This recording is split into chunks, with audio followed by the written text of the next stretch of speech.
1985년 서울 종로구. 미자야, 이거 봐. 우리 첫 건물이야. 28배 정미자는 남편 김태수의 손을 잡고 3층짜리 낡은 건물 앞에 섰다. 1층은 양장점으로 쓸 예정이었고 2층과 3층은 월세를 놓을 계획이었다. 태수는 등기부등본을 꺼내 보여주었다. 소유자란에는 정미자라는 이름이 또박또박 적혀 있었다. 왜 제 이름으로만 해요? 같이 모은 돈인데. 당신이 더 고생했잖아. 그리고 말이야. 태수는 아내의 손을 꼭 쥐었다. 세상 일은 아무도 몰라. 내가 먼저 가든 무슨 일이 생기든 이 건물만큼은 당신 것이어야 해. 그때는 그 말의 의미를 몰랐다. 그저 남편의 다정함에 눈물만 글썽였을 뿐. 정미자는 잠결에 신음을 흘렸다. 오른쪽 무릎이 또 쑤셨다. 70대 중반의 나이, 40년 넘게 재봉틀 앞에 앉아 일한 대가였다.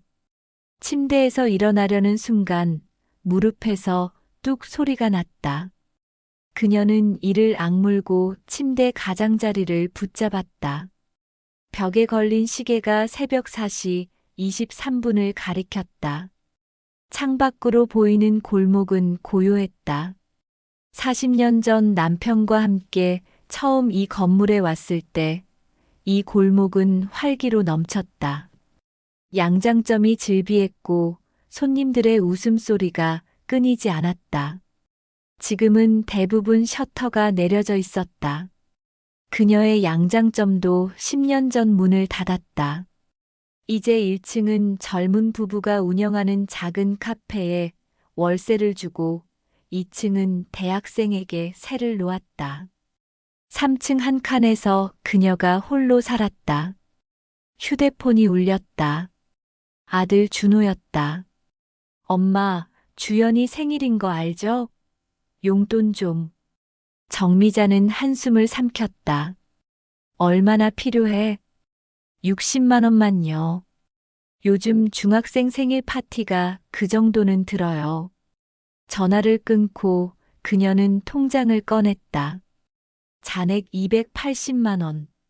월세 수입 140만 원에서 관리비, 생활비를 빼면 늘 이 정도였다. 정미자님, 이번엔 정말 심각합니다. 젊은 의사는 X-레이 필름을 불빛에 비춰 보였다. 무릎뼈가 심하게 마모되어 있었고 한쪽은 거의 오자로 휘어 있었다. 계속 미루시면 안 됩니다. 이제 보존 치료로는 한계예요. 인공관절 수술을 받으셔야 합니다. 비용이 얼마나? 건강보험 적용하면 700만 원 정도입니다. 재활치료 포함하면 조금 더 들 수 있고요. 정미자의 얼굴이 굳었다. 700만 원. 그녀에게는 큰 금액이었다. 이대로 방치하시면 1년 안에 못 걷게 됩니다. 휠체어 생활을 각오하셔야 해요. 의사가 단호하게 말했다. 집에 돌아온 정미자는 한참을 망설이다 아들에게 전화를 걸었다. 준호야. 엄마, 왜요? 바쁜데. 아들아, 엄마가 무릎 수술을 해야 할 것 같아. 그래서요? 차갑고 무심한 목소리였다. 정미자는 숨을 크게 들이쉬었다. 수술비가 좀 필요해서 700만 원 정도인데. 잠깐의 침묵이 흘렀다. 엄마, 700만 원은 너무 큰 돈이에요. 카드로 긁으세요. 아들아, 엄마 카드 한도가 얼마 안 남았어. 그럼 은행에서 대출 받으세요.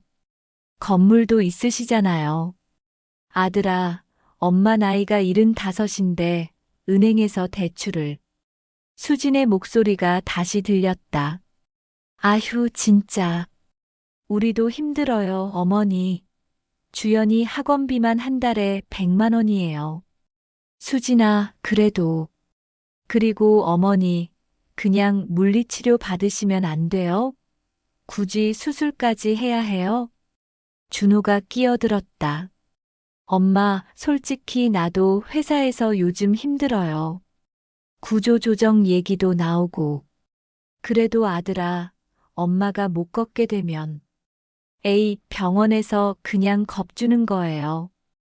요즘 할머니들 다 그렇게 사세요. 전화기를 들고 있던 정미자의 손이 떨렸다. 아휴, 진짜 이해가 안 되네요. 건물도 있으시면서 왜 자꾸 우리한테만 손 벌리세요? 그 건물 팔면 수술비쯤은 나오잖아요. 그 건물은 정미자의 목소리가 떨렸다. 그 건물은 남편과 40년을 함께 일해서 마련한 유일한 재산이었다. 남편이 세상을 떠나며 당부했던 절대 팔지 말라던 그 건물이었다. 아들아, 알겠다. 엄마가 알아서 해볼게. 네, 엄마. 그렇게 해요. 우리도 상황이 어려워서요. 나중에 전화할게요. 뚜마이너스, 뚜마이너스, 뚜마이너스. 전화가 끊겼다. 정미자는 한참을 수화기를 들고 있었다. 창밖으로 봄 햇살이 쏟아져 들어왔지만 그녀의 마음은 겨울보다 차가웠다. 정미자는 서랍에서 오래된 사진첩을 꺼냈다. 첫 페이지에는 양장점 개업식 사진이 있었다. 간판에는 미자양장점이라고 쓰여 있었고 28배 정미자와 30의 김태수가 환하게 웃고 있었다. 그때는 모든 게 희망으로 가득했다. 정미자의 솜씨는 일품이었다. 손님이 끊이지 않았다. 여름엔 원피스, 가을엔 코트, 겨울엔 정장. 밤늦게까지 불이 꺼지지 않았다. 1989년 아들 준호가 태어났다. 정미자는 아이를 업고 재봉틀을 돌렸다. 태수는 가게 앞에서 아들을 재우며 손님을 맞았다. 준호야, 엄마 아빠가 열심히 일해서 너 좋은 대학 보낼 거야. 미자야, 손님이 많이 줄었어. 태수의 얼굴에 걱정이 가득했다. IMF 금융위기가 터지면서 사람들은 옷을 새로 맞추지 않았다. 수선 요청만 간간히 들어왔다. 그리고 2005년 태수가 쓰러졌다. 췌장암이었다. 미자야, 이 건물 절대 팔지 마. 절대 준호 이름으로 바꾸지도 마. 여보, 무슨 소리를. 아들은 아직 어려. 세상이 어떤지 몰라. 이 건물은 당신 목숨줄이야. 꼭 지켜. 2006년 2월 태수는 세상을 떠났다. 정미자는 혼자 남았다. 젊은 손님들은 더 이상 양장점을 찾지 않았다. 하루에 손님이 한 명도 없는 날이 많아졌다. 2015년 정미자는 결국 양장점 문을 닫았다. 1층을 카페에 임대하고 월세로 생활하기 시작했다. 다음 분. 정미자는 무릎을 절뚝거리며 창구로 걸어갔다. 어떻게 오셨어요? 저 대출 상담 받으러 왔습니다. 젊은 은행원은 모니터를 들여다보며 물었다. 담보물이 있으세요? 정미자는 가방에서 서류를 꺼냈다. 은행원은 꼼꼼히 확인하더니 고개를 들었다. 고객님, 연세가 어떻게 되세요? 올해 75입니다. 은행원의 표정이 굳었다. 아, 그렇군요. 잠시만 기다려 주세요. 10분 후 대리가 나왔다. 정미자 고객님, 죄송하지만 대출이 어려울 것 같습니다. 현재 시세로는 약 6억 정도 되는 건물인데 고객님 연세가 많으셔서 상환 능력에 대한 우려가 있습니다. 월세 수입이 있어요. 한 달에 140만 원씩 들어옵니다. 그 정도로는 그리고 보증인이 있으시면 가능할 수도 있는데. 보증인요? 네, 직계 가족 중에 소득이 있는 분이 보증을 서주시면. 정미자는 아들 준호를 떠올렸다. 방금 700만 원도 거절한 아들이 보증을 서줄 리 없었다. 보증인. 없습니다. 그럼 어렵습니다. 죄송합니다. 은행을 나서는 정미자의 뒷모습은 처량했다. 미자 씨, 미자 씨. 문을 두드리는 소리에 정미자는 정신을 차렸다. 이웃 강혜순이었다. 혜순은 같은 골목에서 30년을 산 친구였다. 혜순 씨. 아니, 왜 이렇게 얼굴이 안 좋아? 무슨 일 있어? 밥은 먹었어? 아직. 내가 김치찌개 끓였거든. 같이 먹자. 혜수는 정미자를 끌고 자기 집으로 갔다. 2층 작은 원룸이었지만 아늑했다. 김치찌개와 밥, 계란말이가 소박하게 차려져 있었다. 정미자는 숟가락을 들었지만 목으로 넘어가지 않았다. 미자야, 무슨 일이야? 나한테는 말해. 정미자는 한참을 망설이다 조용히 말했다. 무릎 수술을 해야 하는데 돈이 없어. 수술비가 얼마나 드는데? 700만 원. 혜수는 숨을 들이켰다. 많이 드네. 준호한테는 얘기 안 했어? 했지. 근데 정미자는 그간 있었던 일을 털어놓았다. 혜순의 얼굴이 점점 굳어졌다. 혜순은 일어서서 방으로 들어갔다. 잠시 후 통장을 들고 나왔다. 여기 300만 원 있어. 혜순아, 이게 무슨.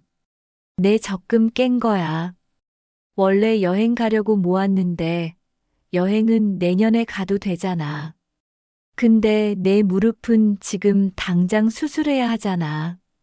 혜순아, 이건 안 돼. 너도 힘들게 모은 돈인데. 혜수는 통장을 정미자 손에 쥐어주었다. 300만 원 있으면 절반은 되잖아. 나머지는 우리 같이 방법을 찾아보자. 정미자의 눈에서 눈물이 흘러내렸다. 집에 돌아온 정미자는 잠들 수 없었다. 그녀는 서랍 깊숙이 넣어둔 낡은 봉투를 꺼냈다. 남편 태수가 세상을 떠나기 전 남긴 편지였다. 2006년 1월 병원 침대에서 떨리는 손으로 쓴 글씨. 미자에게. 이 편지를 읽고 있다면 나는 이미 당신 곁에 없을 것이오. 미안하오. 먼저 가서 당신에게 꼭 당부하고 싶은 게 있소. 첫째, 우리 건물 절대 팔지 마시오. 그게 당신 목숨줄이오. 둘째, 건물 이름 절대 준호한테 넘기지 마시오. 아직 준호는 세상이 얼마나 무서운지 모르오. 돈이 사람을 얼마나 변하게 만드는지도. 셋째, 힘들어도 당신 자신을 지키시오. 부모라고 해서 자식에게 다 내줄 필요 없소. 당신은 평생 나를 위해, 준호를 위해 살았소. 이제는 당신을 위해 사시오. 사랑하오, 미자. 편지를 읽는 정미자의 손이 떨렸다. 남편은 그때 이미 알고 있었던 걸까? 준호가 언젠가 변할 수도 있다는 걸. 여보, 당신 말이 맞았어. 준호가 달라졌어. 정미자는 편지를 가슴에 품었다. 그리고 결심했다. 이제는 내가 나를 지켜야 해. 정미자는 혜순의 손을 잡고 법무법인 정의 사무실에 들어갔다. 혜순이 아는 변호사 이정훈이 그곳에서 일했다. 할머니, 어떻게 오셨어요? 변호사님, 상담 좀 받고 싶어서요. 정미자는 차근차근 상황을 설명했다. 건물 이야기, 아들 이야기, 무릎 수술 이야기까지. 이정우는 고개를 끄덕이며 들었다. 그는 잠시 생각하더니 물었다.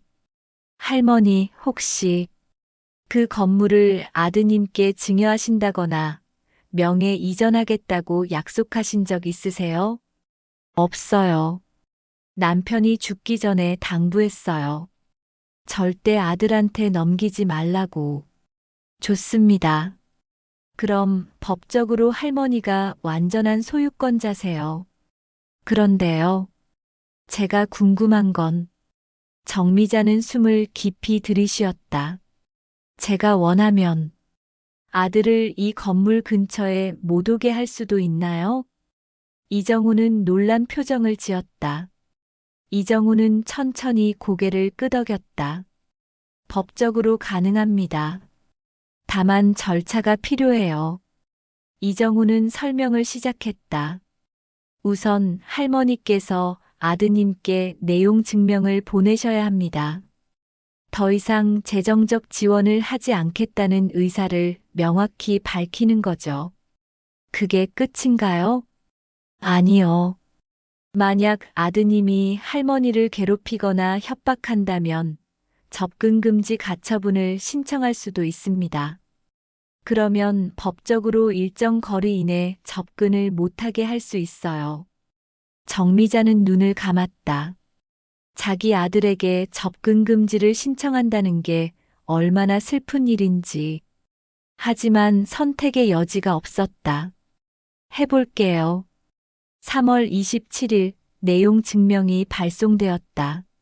내용 증명을 받은 다음 날 준호에게서 전화가 왔다.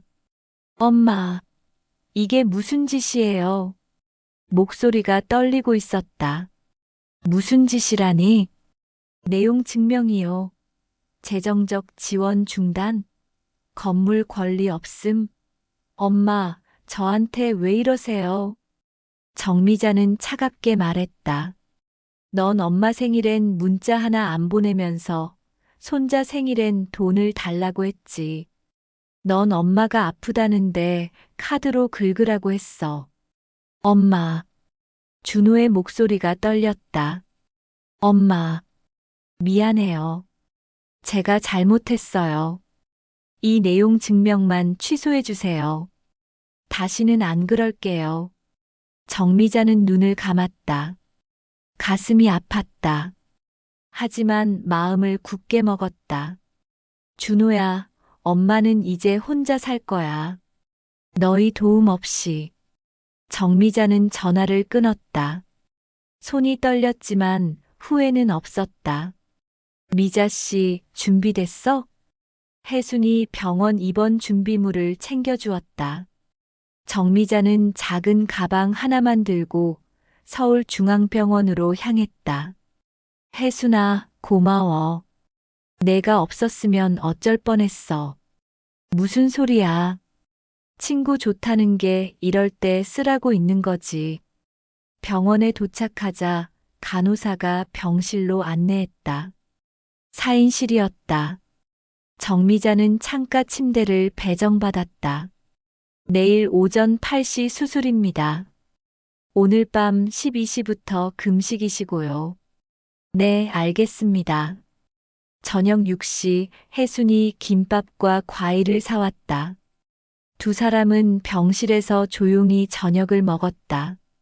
창밖으로 보이는 서울 야경이 아름다웠다. 미자야, 무섭지? 응. 솔직히 무서워. 괜찮아.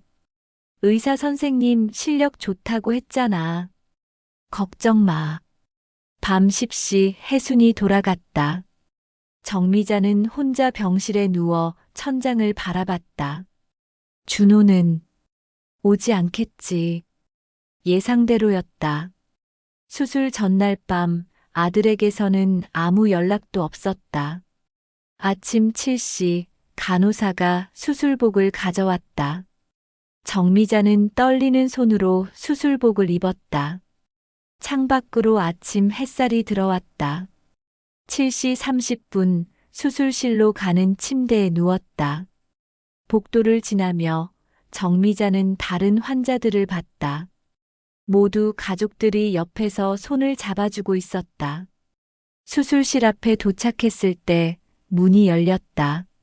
수술대 위에 누우니 차가운 느낌이 등을 타고 올라왔다. 이제 마취 들어갑니다. 천천히 숫자 세보세요. 19, 8. 정미자의 의식이 흐려졌다. 미자씨, 미자씨. 혜순의 목소리가 들렸다. 정미자는 천천히 눈을 떴다. 혜순아. 깼어? 수술 잘 끝났대. 정미자는 희미하게 웃었다. 다행이다. 그럼 이제 넌 다시 걸을 수 있어. 회복실 침대 옆에는 혜순만 있었다. 아들도 며느리도 손자도 없었다. 하지만 이상하게 외롭지 않았다. 혜순이 있었으니까. 혜순은 병실에서 정미자를 돌봤다. 밤새 깨서 물을 먹여주고 이불을 덮어주었다. 새벽 3시 정미자가 깼을 때 혜순은 의자에서 졸고 있었다. 내 진짜 가족은 혜순이구나. 환자분, 회복 상태가 아주 좋으세요. 오늘 퇴원하셔도 됩니다. 의사가 웃으며 말했다. 다만 한 달간은 재활 치료를 받으셔야 해요. 일주일에 3번 정도 병원에 오셔서 물리치료 받으시면 됩니다. 감사합니다, 선생님. 엄마, 엄마. 문을 두드리는 소리에 정미자는 놀라서 깼다. 오후 2시였다. 정미자는 목발을 짚고 문 앞으로 갔다. 문을 열자 준호와 수진이 서 있었다. 손에는 과일 바구니를 들고. 엄마, 우리 들어가도 돼요? 왜 왔니? 엄마를 보러 왔죠. 수술 받으셨다며요? 왜 연락 안 하셨어요? 연락하면 올 거였어? 준호는 말문이 막혔다. 수진이 나섰다. 어머니, 저희가 잘못했어요. 이제 와서 잘못했다고 하면 다야? 엄마, 제발. 기회를 한 번만 더 주세요. 제가 정말 뉘우치고 있어요. 정미자는 차갑게 말했다. 당장 돌아가. 연락하지 마. 난 이제 너희 없이 살 거야. 엄마, 제발요. 하지만 정미자는 단호했다. 정미자는 문을 닫았다. 문 밖에서 준호와 수진의 목소리가 들렸지만 그녀는 돌아서 걸었다. 목발을 짚고 침대에 누우니 눈물이 흘렀다. 하지만 후회는 없었다. 엄마, 문 열어요. 준호는 매일 찾아와 문을 두드렸다. 아침, 점심, 저녁 가리지 않고. 엄마, 제발 문 좀 열어줘요. 어머니, 우리 잘못했어요. 제발. 이웃들이 쳐다봤다. 정미자는 창문을 닫고 귀를 막았다. 준호는 결국 돌아갔다. 하지만 매일 찾아와 문을 두드렸다. 변호사님, 더 이상 못 참겠어요. 정미자는 이정훈 변호사를 다시 찾아갔다. 매일 찾아와서 문을 두드려요. 이웃들도 불편해하고 전 스트레스를 너무 많이 받아요. 4월 25일 법원에 접근금지 가처분 신청이 접수되었다. 5월 10일 판결이 나왔다. 피신청인 김준호는 신청인 정미자의 주거지로부터 100m 이내 접근을 금지한다. 위반 시 과태료 및 형사처벌 대상이 될 수 있다. 정미자는 판결문을 받아들고 깊은 한숨을 쉬었다. 드디어 끝났구나. 할머니, 오늘 굉장히 좋아지셨어요. 물리치료사 김민지가 웃으며 말했다. 이제 목발 없이도 걸으실 수 있겠는데요? 한번 해보세요. 제가 옆에서 잡아드릴게요. 정미자는 조심스럽게 목발을 놓았다. 그리고 한 걸음, 두 걸음. 아, 감격스러웠다. 40년 만에 처음으로 무릎 통증 없이 걷는 느낌이었다. 할머니 하셨어요. 진짜 혼자 걸으셨어요. 정미자는 눈물을 흘렸다. 기쁨의 눈물이었다. 감사합니다. 정말 감사합니다. 병원을 나서는 길, 정미자는 목발 없이 천천히 걸었다. 햇살이 따뜻했다. 안녕하세요. 임대문이 드렸던 사람입니다. 30대 초반의 젊은 여성이 방문했다.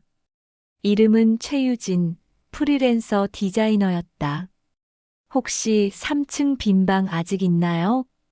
정미자는 고개를 끄덕였다. 있어요. 보러 갈래요? 네. 3층에는 방이 2개 있었다.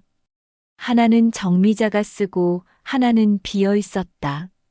와, 여기 햇빛도 잘 들고 좋네요. 유진은 방을 둘러보며 환하게 웃었다. 제가 재택 근무를 하거든요. 조용하고 밝은 곳을 찾고 있었어요. 그래요? 여기는 조용해요. 이웃들도 다 좋은 사람들이고. 할머니, 여기서 오래 사셨어요? 40년 됐죠. 와, 대단하시다. 저도 여기서 오래 살고 싶어요. 유진은 그날로 계약했다. 월세 60만 원, 보증금 1천만 원. 할머니, 잘 부탁드려요. 나도 잘 부탁해요. 젊은 세입자가 들어오니 집안에 활기가 돌았다. 준호는 최근 들어 모든 게 꼬이기 시작했다. 회사에서 구조 조정이 시작되었고 그의 이름이 명단에 올랐다. 준호는 하늘이 무너지는 것 같았다. 15년 다닌 회사였다. 집에 돌아와 수진에게 정리해고 당하게 된 걸 말했다. 수진의 얼굴이 굳었다. 준호는 올해 쉰둘이었다. 요즘 같은 취업난에 50대가 재취업하기란 하늘의 별 따기였다. 당신 어머니한테 도움 좀 요청해봐. 어머니 건물 있잖아. 그거 팔면 몇억은 나올 텐데.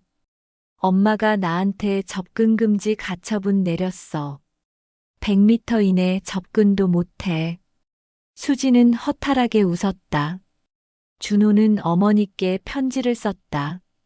직접 만날 수 없으니 편지라도 보내야 했다.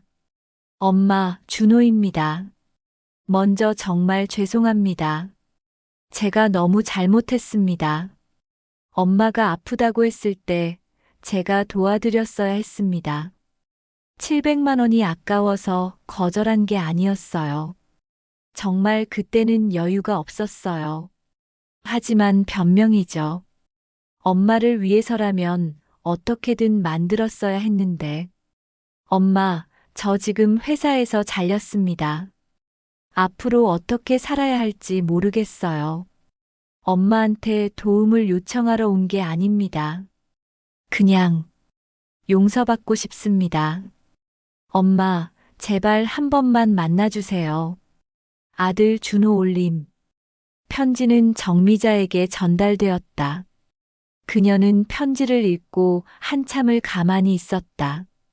가슴 한구석이 아팠다. 그래도 자식이었으니까. 하지만 그녀는 편지를 서랍에 넣었다. 답장은 하지 않았다.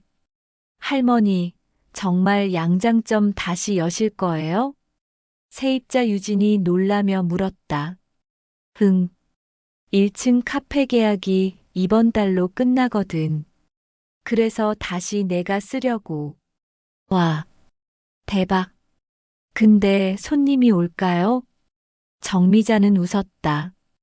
요즘 빈티지가 유행이래. 젊은 애들이 오래된 옷을 좋아한대. 맞아요. 인스타그램에서 본 적 있어요. 할머니표 수선집 되게 핫하더라고요. 유진의 도움으로 정미자는 인스타그램 계정을 만들었다. 40년 경력 장인의 손길, 미자양장점. 첫 게시물에는 정미자가 재봉틀 앞에 앉은 사진이 올라갔다. 할머니, 이거 진짜 감성 있어요. 분명히 손님 올 거예요. 실제로 일주일 만에 팔로워가 500명이 되었다. 댓글도 달리기 시작했다. 3월 15일 양장점이 다시 문을 열었다. 간판도 새로 달았다. 미자 양장점. 저녁 무렵 정미자는 3층 베란다에 서서 골목을 내려다봤다. 40년 전 남편과 함께 처음 이 건물에 왔을 때가 떠올랐다. 여보, 우리 해냈어. 건물은 여전히 그녀의 이름으로 되어 있었다. 양장점에는 불이 켜져 있었고 재봉틀 소리가 들렸다. 휴대폰이 울렸다. 손자 주연이었다. 정미자는 잠시 망설이다가 전화를 받지 않았다. 그리고 조용히 중얼거렸다. 미안하다, 주연아. 할머니는 이제 할머니 인생을 살아야 해. 핸드폰을 내려놓고 그녀는 별이 빛나는 하늘을 올려다봤다. 여보, 나 잘하고 있죠? 바람이 불어왔다. 마치 남편의 대답처럼. 정미자는 편안하게 미소 지었다. 부모의 마음을 가볍게 여긴 자식은 결국 가장 무거운 대가를 치른다. 하지만 그 대가를 치르는 동안 부모는 이미 새로운 인생을 살고 있었다. 700만 원의 값 정미자의 이야기.